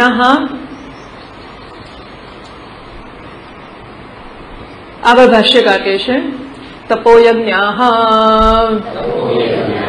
તપઃ યજ્ઞઃ યેષામ તપસ્વિનામ તે તપોયજ્ઞાઃ. તપોયજ્ઞ એટલે તપ જ જેમને માટે યજ્ઞ છે એવા જે તપસ્વીઓ છે એમને તપોયજ્ઞ કહેવામાં આવે છે. તપ કરવા એ આ દ્રવ્ય સાધ્ય, દ્રવ્યમાં પેલા વાપિક ઉપતડાગાદી પણ સમજી લેવા જોઈએ, સામાજિક કર્મો. સો વાપિક ઉપતડાગાદી દેવતાયતનાની ચ અને અન્ન પ્રદાનમ આરામઃ પૂર્તમિતિ અભિધીયતે. તો વાવો ખોદાવી, કુવા ખોદાવવા, અન્ન ક્ષેત્રો કરાવવા, મંદિરો બંધાવવા, બગીચાઓ બનાવવા, આ બધાની પાછળ પૈસા આપવા એને પણ દાન કહેવામાં આવે છે. અને બહિર્વેદ છે દાનમ, યજ્ઞ કરાવીને યજ્ઞમાં દક્ષિણ આપીએ દાન નથી કહેવાતું. એ તો યજ્ઞમાં જે બ્રાહ્મણ કરે છે આપણે માટે યજ્ઞ, એ આપણો સંકલ્પ કરીને કરે છે, એ કર્મ કરે માટે ફળ એને મળે. એ આપણે ખરીદવું છે એટલે આપણે દક્ષિણ આપીએ છીએ. જો દક્ષિણા ના આપીએ તો કર્મ એ કરે છે, ફળ એને મળશે. પણ એણે કરેલા કર્મનું ફળ ખરીદવા માટે આપણે દક્ષિણા આપીએ છીએ, માટે એને દાન કહેવાતું નથી. બહિર્વેદ છે યજ્ઞદાનમ, વૈદિક યજ્ઞની બહાર જે આપવામાં આવે છે એ દાન કહેવાય છે. આપણે દક્ષિણામાં જીવ બાળતા હોય તો દાન ક્યાંથી આપવાના છે? આ બ્રાહ્મણો કથાના હવે ખબર નહીં કેટલા માગે છે, 500 રૂપિયા માગતા થઈ ગયા છે. બ્રાહ્મણો સત્યનારાયણની કથા કરે છે અને 500 રૂપિયા માગતા થઈ ગયા છે. અરે વાહ, તે આપણે એને ધોતી હજુ 5 રૂપિયામાં જ આવતું હશે. એટલે આપણે શું સમજતા હોઈશું કે બ્રાહ્મણને બધું મફત, હજુ એને જમાનો પેલો આપણા બાપ દાદાનો કેટલા રૂપિયાનું મણ ઘી આવતું હશે, એવો જમાનો એ વખતનો હતો. એ જમાનો જેને ચાલતો હશે, આપણે મોંઘવારી આવે તો એને ના આવે. એટલે આપણે તો જ્યાં દક્ષિણા આપીને પુણ્ય ખરીદવું છે ત્યાં જીવ બાળીએ, તો વધારાનું દાન તો કેમ દક્ષિણા તો આપી, હવે છે ને પૈસા આપવાના. એટલે આવું બધું. એટલે હવે અને બીજું પાછું, અપાય એટલે બીજાનું મમત્વ એના પર સ્થાપિત થવું જોઈએ, ત્યારે મેં આપ્યું કહેવાય. હું આપું ને ત્યાં આપીને મારું મમત્વ ચાલુ રાખું. આપણે શાલ આપી મહારાજને, એ શાલનું શું થયું ચોકી રાખીએ, કે એમને આપી હતી, કોઈ ઊંધી કે નહીં, વાપરી કે નહીં, કોઈને આપી દીધી કે નહીં, કેમ ગઈ સાલ પેલી કેટલી મોંઘી શાલ આપી હતી ક્યાં ગઈ, કેમ ઓળતા નથી, પેલાને કેમ આપી દીધી? તો એ દાન ના કહેવાય. गुरुजी कहते हैं एक बार कि हमने देखा है कि मंदिर में पंखे लगते हैं ना, तो पंखा के 3 पंख के ऊपर अलग अलग नाम होते हैं. पंखा के 3 पंख ઉપર 3 દાતાના નામ, 3 જણે ભેગો થઈને પંખો આપ્યો હોય. ઘણી વાર પેલું મંદિરના ટાઇલ્સ હોય ને, એક ટાઇલ્સ પર જુદા જુદાનું નામ. એ સિવાય મેં આ પણ જોયું છે કે મંદિરોમાં પેલી સમાધિઓ હોય છે ને, મૂર્તિઓની સમાધિઓ, આપણને એમ કે કયા મહારાજની સમાધિ છે નીચે એમનું નામ હશે, તો નીચે એના નામનું શેઠ શ્રી સોયણસોનું નામ હોય છે. આવું પણ મેં જોયું છે. તો હશે હવે, કારણ કે મંદિર વાળા તો મૂકે જ ને, એમને કોઈ દાતા નામ લખે તો જ મળે, કે નામ લખશો તો દાન આપીએ, કે આ ભાઈ લખીશું નામ, દાન તો આપો તો મંદિર બંધાય. એટલે મંદિર વાળા તો શું કરે ખબર નથી. એટલે હું એવું કહું કે ના બંધાય તો ના બંધાય મંદિર, એ જુદી વાત છે. કોઈ એમને ના પોષાય, કારણ કે એમને સમાજમાં કેટલાક કામો કરવાનું ભગવાને સોંપ્યું છે ને, એમને એ કામ કરવાના છે. અને લોકો એ બાને પૈસા આપે. મોટા મહારાજ કહે છે કે બ્લેક ના વ્હાઈટ આપણે એને કરીએ કોણ કરશે? એટલે વાંધો નહીં, એ તો યમુના અને શ્યામ અને રામ બધું ચાલે. રામ ઉપર આવે ને શ્યામ નીચે આવે, તો બંને લઈ લેવા, જેમ કરીને કરવાથી એમનું ધન શુદ્ધ થશે વગેરે વસ્તુઓ. તો દરેકનું પોતપોતાનું પરસેપ્શન છે આ બધી વસ્તુઓમાં, એટલે એની ચિંતા નથી કરતા કે એમણે લખ્યા કે, પણ પેલા એ માગણી કરીએ તો સાચી જ વાત છે. એ કહે છે કે અમારું નામ લખશો તો એટલે પંખાની 3 પાંખો પર 3 જણના નામ લખ્યા હોય. પછી પેલા ફોટા પડાવવાના, એ પણ ખરું પાછું. કે આમ દાન આપે એટલે પકડીને ઉભા રાખે, મહારાજને ઉભા રાખે, ઉભા રહો, પછી પેલો ચાપ દબાવે એટલે 2 મોઢા આમ સામા રાખે અને પછી ફોટ. આવું બધું. અબ તો દાન કા ફલ તો યહીં મિલ ગયા ને. જે દાન કર્યું એનું ફળ પ્રસિદ્ધિ, પ્રતિષ્ઠા, યશ એ તો મળી ગયું. એનું અદૃષ્ટ ક્યાં રહ્યું? પૂરું થઈ ગયું દાન. એટલે અદૃષ્ટ એટલે પુણ્ય. તો આપણે દાન કરીને દૃષ્ટ ફળ યશના રૂપમાં, પ્રસિદ્ધિના રૂપમાં, બદલામાં પાછું બીજું મને યાદ આવ્યું, લોકો આશ્રમોમાં ડોનેશન રૂમ ના આપતા હોય, તો એ રૂમમાં કહેવાય કે આશ્રમને દાન. મને ખબર નથી અહીં પણ એવું કેવું હોય તો આઈ ડોન્ટ નો, હું તો એક સામાન્ય જનરલ વાત કરું છું. પણ એ કર્યા પછી એ રૂમ પર એમની માલિકી જ હોય. મોટાભાગના આશ્રમોમાં સાધકો જઈને રહી શકે એવું છે જ નહીં. હા, મોટાભાગની જગ્યાએ કદાચ જવા દે તો 3 દાડા. આપણે તો ઘણા બધા બહુ જ બધા અનુભવો કર્યા છે. અને સાધકોની સગવડ આપે. સાધક એટલે જે ખરેખર પૈસા ના આપી શકે, એને ભજન કરવા નીકળ્યો છે ઘર છોડીને, તે પૈસા ક્યાંથી લાવવાનો છે? તો ભૂલી જ જાઓ, પૈસા આપે તોય રાખનારા ઓછા છે. એ ડોનેશન આપનાર ડોનરોની જ મિલકતો હોય, આવા બધા પ્રકારનો જ હોય છે. એટલે આ બધાને દાન કહીને આપણે સંતોષ લેતા હોઈએ કે દાન કર્યું, પણ આમાં કંઈ દાન બાન થતું નથી. અથવા થતું હોય તો પછી એ તો આપણે પેલું ફાર્મ હાઉસ બનાવે ને એવું એક સરસ નદી કિનારે બનાવી કાઢ્યું, પછી ફાવે ત્યારે જઈને રહીને મજા કરીએ, એવું બધું. સો દ્રવ્ય યજ્ઞ, આવી બધા જ પ્રકારની ગણતરીઓથી, સોદાઓથી મુક્ત થઈને, જેને આપ્યું એને ભૂલી ગયા કે કોને આપ્યું ને કેટલું આપ્યું ને ક્યાં આપ્યું, આ બધી ચિંતા વગર જ્યારે મારી પાસે છે, હું સમૃદ્ધિ મારામાં જોઉં છું અને માટે આપું છું, એવું થાય ત્યારે એ દ્રવ્યનો યજ્ઞ થયો એમ કહેવાય. તપોયજ્ઞ, જેમને માટે તપસ્વીઓ માટે તપયજ્ઞ છે. તપ પણ સામાન્ય રીતે કૃચ્છ, ચાંદ્રાયણ વગેરે વ્રતો કરવામાં આવતા હોય એ વ્રતો, પરંતુ કોઈ પ્રકારના ફળની અપેક્ષા વગર જ્યારે તપશ્ચર્યા કરવામાં આવે ત્યારે એને તપરૂપી યજ્ઞ કહેવામાં આવે છે. આ બધા વ્રતોમાં, બધા યજ્ઞોમાં એવી શરત છે કે કોઈ પ્રકારના ફળની ઈચ્છા વગર, અને પરમેશ્વર પ્રિયતામ, આ જે કરું છે એનાથી પરમેશ્વર ખુશ થાય. મને મરચું ખાવાથી બળતરા થતી હોય અને હું મરચું ના ખાઉં તો એને ત્યાગ કે તપશ્ચર્યા કહેવાતી નથી. મને પચતું ના હોય ને હું ના ખાઉં તો એને તપશ્ચર્યા કહેવાતી નથી. મને બહુ સરસ પચી જાય છે અને સરસ ભૂખ લાગે છે અને તોય ના ખાઉં તો એને તપશ્ચર્યા કહેવાય.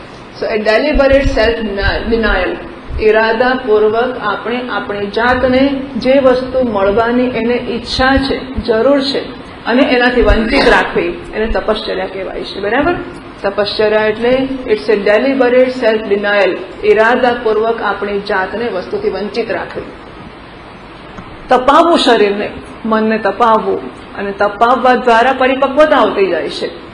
અને એમાં પાછું રડવાનું નહીં કે શું કરીએ, ખબર આ મુશ્કેલી પાછી આવી પણ હોય. હા, ઘણા માતાએ ઉપવાસ કર્યો હોય અને એ દાડે જો કોઈ પડે, ખબર હતી ઉપવાસ છે આજે, એટલે બિચારી માતાઓ ગુસ્સે થઈ જાય. કારણ કે અંદર પેલી બળતરા થતી હોય ને, ભૂખ્યા રહ્યા હોય, પોતાની જાત પર દમન કરવું પડતું હોય છે ઘણી બધી વાર, અને ત્યારે પછી ગુસ્સામાં બહાર આવી જાય છે.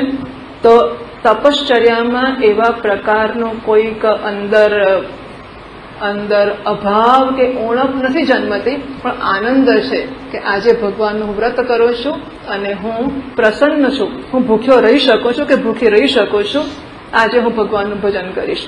એટલે તપશ્ચર્યા, કૃચ્છ, ચાંદ્રાયણ વગેરે તપો કરવા, પણ ફળની ઈચ્છા વગર, વળતરની ઈચ્છા વગર કરવા, એ તપરૂપી યજ્ઞ છે. યોગ યજ્ઞ, આ યોગ, યમ, નિયમ, આસન, પ્રાણાયામ, પ્રત્યાહાર, ધારણા, ધ્યાન અને સમાધિ, અષ્ટાંગ યોગ, આ યોગ રૂપી યજ્ઞ જે કરે છે એ પણ યજ્ઞ કરનારા લોકો છે.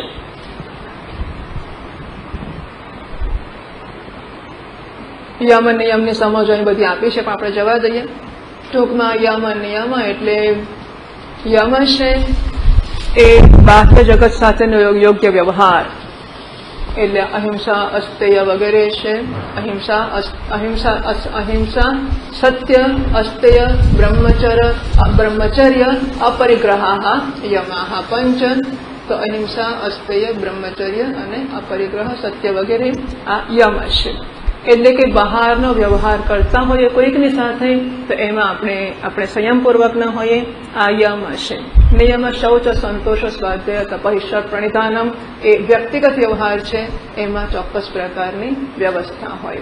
યમ, નિયમ, આસન, શરીરનું પોસ્ચર, સુખમ સ્થિરમ આસનમ, તો હું સુખપૂર્વક અને સ્થિરતાપૂર્વક જે પોસ્ચર, જે પ્રકારના શરીરના વિન્યાસમાં હું બેસી શકું એને આસન કહેવામાં આવે છે. એનો પણ અભ્યાસ કરી શકાય ચોક્કસ પ્રકાર, કારણ કે 5 મિનિટ બેઠા એટલે આમ કરવું પડે, તેમ કરવું પડે, તો આ બધું શરીરને કેળવી દેવું જોઈએ. જ્યાં સુધી શરીર આપણું ધારું કરી શકે એમ છે ત્યાં સુધી શરીરને કેળવી દેવું જોઈએ. કમનસીબે અત્યારના છોકરાઓને તો બિચારાને કમાવામાં એટલા કલાકો જાય છે, ક્યારે આસન કરે, ક્યારે પ્રાણાયામ કરે, ક્યારે યમ કરે, ક્યારે નિયમ કરે. કોઈ પ્રકારનો સમય જનોઈ પહેરીને ગાયત્રી કરવાનો સમય નથી. એ જો કે બહુ સાચી વસ્તુઓ નથી, 4 વાગે ઉઠીને કરી શકાય. કરવું જ હોય તો કરી જ દેવાય. એટલે કેટલીક વસ્તુઓ તો જીવનમાં ઉમેરવી જ જોઈએ, નહીં તો આપણે છેક ભોગી અને પછી કશુંક છોડીશું તો બધું છોડતા થઈ જઈશું. એટલા માટે કેટલાક નિયમો જીવનમાં રાખવા બહુ અનિવાર્ય હોય છે. તો યોગ યજ્ઞ આસન પ્રાણાયામ એટલે આપણે શ્વાસની પણ નિયંત્રિતતા, શ્વસનની પણ નિયમિતતા પ્રાપ્ત કરી શકીએ. પ્રત્યાહાર મનની સ્વસ્થતા, ધારણા ચોક્કસ સમય સુધી મનને એક જગ્યાએ સ્થિર કરવું, ધ્યાન મનને વધારે સમય માટે સ્થિર કરવું, પણ વચ્ચે વચ્ચે વિક્ષેપ થાય છે, અને સમાધિ વિક્ષેપ વગર મનને સ્થિર કરવું, આ સમાધિ છે. આ બધા યોગના અંગો 8 એ અષ્ટાંગ યોગ કરવો એ પણ યજ્ઞ છે. એનું ભાષ્ય બાકી રહ્યું, ભાષ્ય વાંચી લઈએ. યોગ યજ્ઞ પ્રાણાયામ પ્રત્યાહારાદિલક્ષણ યોગ યજ્ઞ યેષાં તે યોગયજ્ઞાઃ તથા અપરે સ્વાધ્યાયજ્ઞાનયજ્ઞાશ્ચ સ્વાધ્યાયઃ યથાવિધિ ઋગાદિ અભ્યાસઃ યજ્ઞઃ येषां ते स्वाध्याययज्ञाः ज्ञानयज्ञाः ज्ञानं शास्त्रार्थपरिज्ञानं यज्ञः येषां ते ज्ञानयज्ञाः च यतयः यतनशीलाः संशितव्रताः सम्यक् शितानि अनुकृतानि तीक्ष्णीकृतानि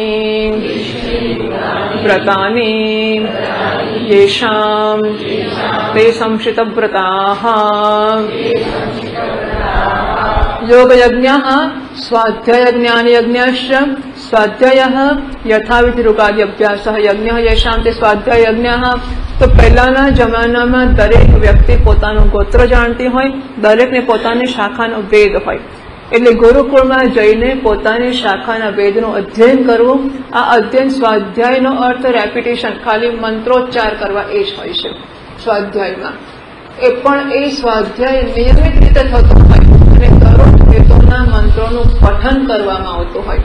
આમ તો ગુરુકુળમાં જઈને ગુરુચ્ચારણ પૂર્વકમ ઉચ્ચારણ સ્વાધ્યાય, એટલે ગુરુજી ઉચ્ચાર કરે એની પાછળ બોલવું એને સ્વાધ્યાય કહે છે. ચોપડી લઈને ઘેર બેસી જવું અને વેદો ભણી કાઢવા એ વેદની પદ્ધતિ નથી, અને એનાથી અપૂર્વ કે અદૃષ્ટ ઉત્પન્ન થતો નથી. આ શાસ્ત્રોક્ત વિધિ છે, અને એટલા માટે નિયમ વિધિ એટલે ગુરુજી પાસે ગુરુકુળમાં જવું અને ગુરુજીના ઉચ્ચારણ કરાવેલાનું ઉચ્ચારણ એમની પાછળ કરવું.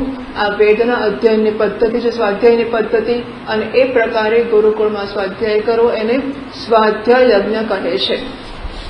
એ શીખ્યા પછી પણ ગૃહસ્થ પોતાના ઘરમાં સતત આ પાઠ કર્યા કરતો હોય, એટલે જીવનમાં આવા કોઈક પાઠ વગેરેના નિયમો પણ હોય એ ઈચ્છનીય હોય છે. આપણે વેદોના પઠન તો ન જાણતા હોય કે ન કરતા હોય તો ભલે વિષ્ણુ સહસ્રનામ સ્તોત્ર કરતા હોય, શિવ સહસ્રનામ કે લલિતા સહસ્રનામ કે જે કંઈ બીજા પાઠ કરતા હોય તે, પણ એ બધા પાઠ પાણી ભરતા રસોઈ કરતા અને આમ તેમ કરી નાખીએ એને આપણે સ્વાધ્યાય યજ્ઞ કહેવા તૈયાર નથી. યજ્ઞમાં કશું હોમાવું તો જોઈએ છે, અને એટલે બીજી બધી પ્રવૃત્તિઓનો ત્યાગ કરીએ અને આપણે આપણા મનને સ્થિર કરીને કંઈક કરતા હોઈએ સ્વાધ્યાય. એટલે વિષ્ણુ સહસ્રનામ કરીએ તો ખબર પડે કે આપણે વિષ્ણુ સહસ્રનામ શરૂ કર્યું, આપણે બોલ્યા, આપણે પૂરું કર્યું, ઘણા પૂરું થઈએ ખબર જ ના પડે કે પાઠ થઈ ગયો કે ના થઈ ગયો, યાદ નથી આવતું. પછી એમ થાય છેલ્લી લીટી બોલાઈ ગઈ કે આલોડે સર્વશાસ્ત્રાన్ని વિચારે છે પુનઃ પુનઃ ઇદમ એકમ તો નિષ્પન્નમ દેવ નારાયણ, હા પેલું છેલ્લું કઈ કાયાનો વાચા આવી તો ગયું એટલે પૂરો તો થઈ જ ગયો, તો બોલાઈ ગયો હશે આખો.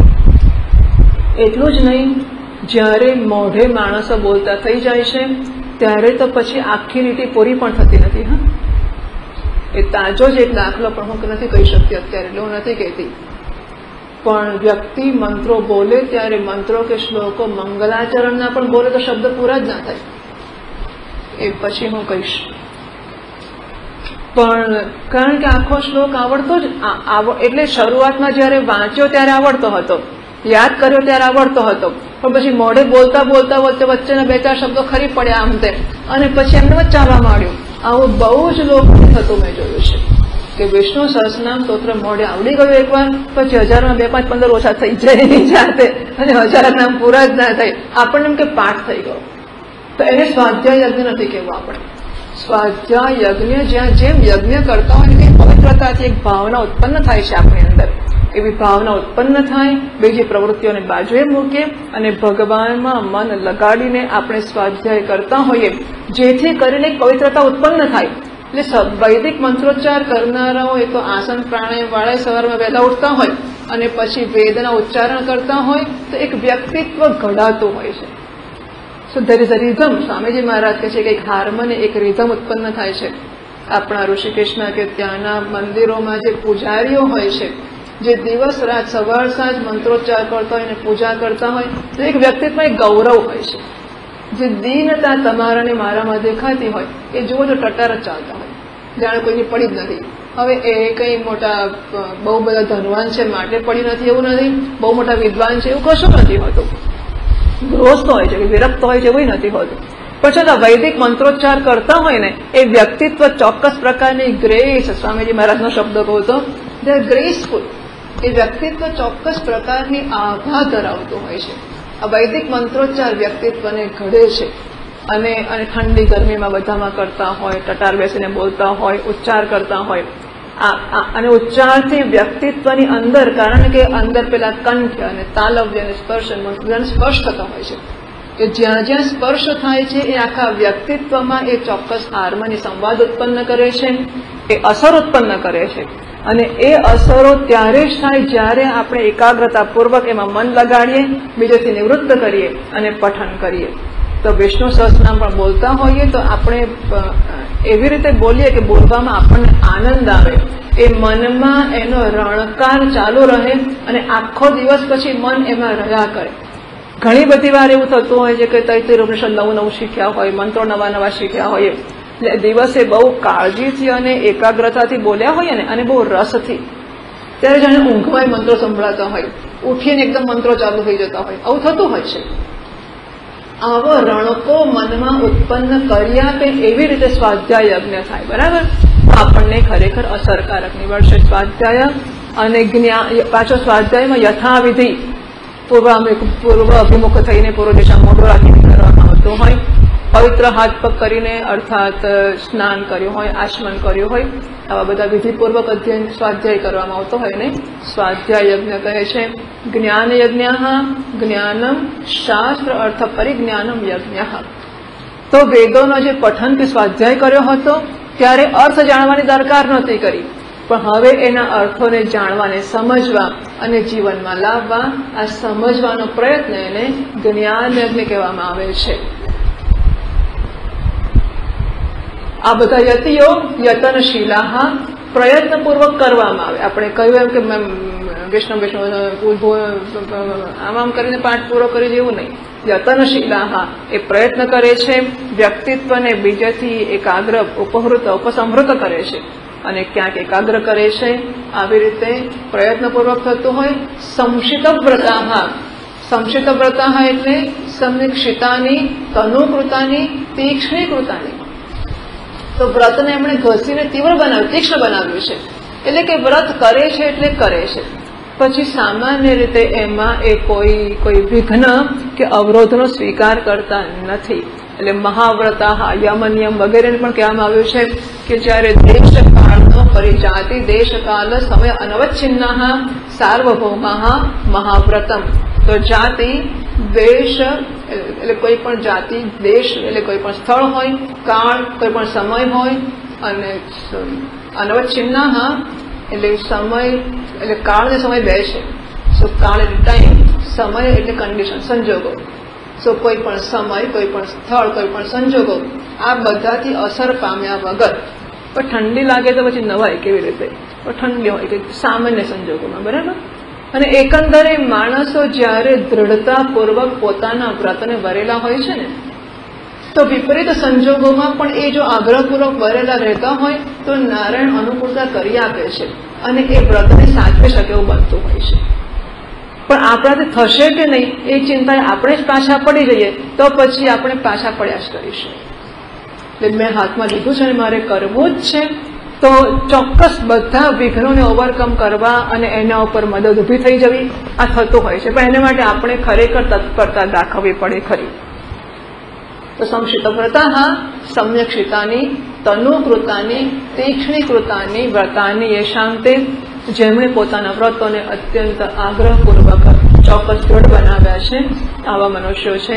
આ બધા યજ્ઞો આમ કે કોઈ કે સંક્ષિપ્ત વ્રતા અને બીજો એક યજ્ઞ પણ કયો છે, પણ મોટા ભાગે નથી ગણતા. દ્રવ્ય યજ્ઞ, તપોયજ્ઞ, યોગ યજ્ઞ, સ્વાધ્યાય યજ્ઞ અને જ્ઞાન યજ્ઞ 5 જ યજ્ઞ છે. પણ કેટલાક સંક્ષિપ્ત વ્રતા એને બીજો યજ્ઞ પણ ગણે છે વગેરે. ઓમ